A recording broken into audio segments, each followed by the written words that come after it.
আর চলো। আরে কি আপনি ছাড়েন। আরে আমি তোমার জান, চলো না। আরে দাঁড়াও, তুমি এখানে কিভাবে আসলে? তোমাকে কেউ দেখেনি, দেখলে তো অনেক বড় প্রবলেম হয়ে যাবে। আরে আর কি ক্ষতি হবে, যা হওয়ার তা তো হয়েই গেছে। আমরা যেভাবে মানুষের উপরে অত্যাচার করেছি, আমাদেরকে ফেলে একদম জায়গা ফেলবে। আর তুমি তো জানো আমাদের ছাত্রলীগের সংগঠনের নিবন্ধন বাতিল করে দিয়েছে। তাই ভাবলাম যে আমি তো চলে যাব, শেষবারের মতো তোমার সাথে একটু দেখা করে যাই। খুব কষ্ট হবে তোমার জন্য। আমি ভাবছি যে আমি দেশের বাইরে চলে যাব। আর তুমি তো ভালো করেই জানো আমার নামে অনেক মামলা, শুধু আমার নামে না, যত ছাত্রলীগের নেতা ছিল সবার নামে মামলা হয়েছে। ধরতে পারলে যে কি করবে তুমি বুঝতে পারছো না। আমি তোমার সাথে এইভাবে দেখা করতে এসেছি কেন জানো? কেউ যদি দেখতে পায় একদম শেষ করে ফেলবে। যেসব নেতাদের ইশারায় আমরা মানুষের উপরে হামলা করেছি, অত্যাচার করেছি, মানুষের ঘর বাড়ি ভেঙেছি, জায়গা দখল করেছি, সেসব নেতারা এখন আর আমাদের পাশে নেই। এখন যান বাঁচানো ফরজ হয়ে গেছে। এখন কি করব বলো? এই ছাড়া যে কোনো রাস্তা নেই, দেশের বাইরে চলে যেতে হবে। ভালোই হয়েছে, তোমাকে আমি কতবার বারণ করছি যে এই সমস্ত দলটল করার দরকার নেই। তুমি আমার কথা একটাবারও শোননি। তুমি যদি তখন যদি পড়াশোনাটা করতে, বোরকা পরে ঘুরতে হতো না। তোমাকে আমি কতবার বারণ করেছি যে ছাত্রলীগের দল করার দরকার নেই। তুমি দিনের পর দিন মানুষের সাথে অন্যায় অবিচার করে গেছো। তুমি মানুষকে মারধর করেছো, তাদের জায়গা জমি সবকিছু দখল করেছো। দখল করে তুমি টাকার পাহাড় বানিয়েছো। এখন কই তোমার সেই টাকায় তোমাকে বাঁচালো না? এখন বোরকা পরে কেন ঘুরছো? Hello sir. আর তুমি একদম চিন্তা করো না তো, আমাকে নিয়ে একদম ভেবো না। তুমি জানো না যে আমেরিকার প্রেসিডেন্ট ডোনাল্ড ট্রাম্পের সাথে আমাদের নেত্রী শেখ হাসিনার একটা ভালো সম্পর্ক। আর আমরা ইনশাল্লাহ আবার ঘুরে দাঁড়াবো। ছাত্রলীগের নেতারা আবার মাঠে নামবে, কোনো চিন্তা করো না তুমি। এই কয়টা দিন একটু গা ঢাকা দিয়ে থাকতে হবে জান।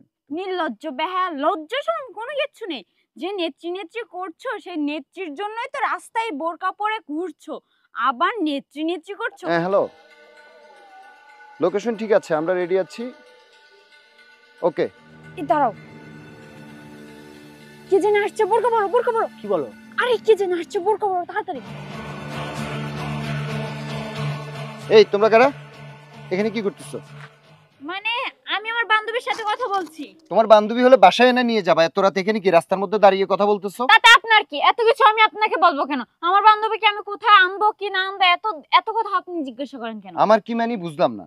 তোমার বান্ধবী হলে রাতের বেলা এখানে কি? হ্যাঁ, তো এভাবে তুমি তুমি একটু সরো না, আমি একটু তোমার আপনার বান্ধবী। সমস্যা কি? আমার বান্ধবীকে আমি কি করব কি না করব সেটা আমার হ্যাঁ পার্সোনাল আমি ব্যাপার। বুঝতে আপনি এর পারছি তো। ভিতরে ইন্টারফেয়ার করেন কেন? এই তুমি শুনো, এদিকে আসো, এদিকে আসো, তুমি এদিকে আসো। আরে ভাই আপনি আমাকে টাচ করছেন কেন? সমস্যা কি? তোমার বান্ধবী বুঝছি, তোমাকে টাচ করতে চাচ্ছি না তো। তোমার বান্ধবীর সাথে আমি একটু না কথা বলি, না, আপনি একটু এদিকে আসো। আমার বান্ধবীর সাথে আপনার কোনো কথা নেই তো। তোমার বান্ধবী হলে পুরুষের জুতা কেন পরছে? এই দাঁড়া।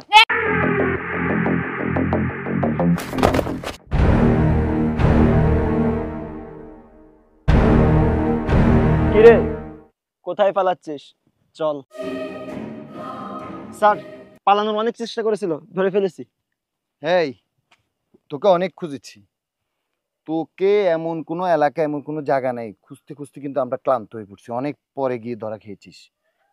তোর মনে আছে তোর কথায় আমরা সাধারণ মানুষের প্রতি গুলি করেছি, সাধারণ ছাত্রছাত্রীদেরকে মেরে ফেলছি শুধু তোদের কথায়। আর সকল বদনাম এসে পড়ছে আমাদের পুলিশের উপরে। তোরা এবং তোদের নেতারা যখন দেশ ছেড়ে পালিয়ে গেছে, কই আমাদের কথা তো একবারও ভাবলি না? থানায় চল, বুঝাবো। চল।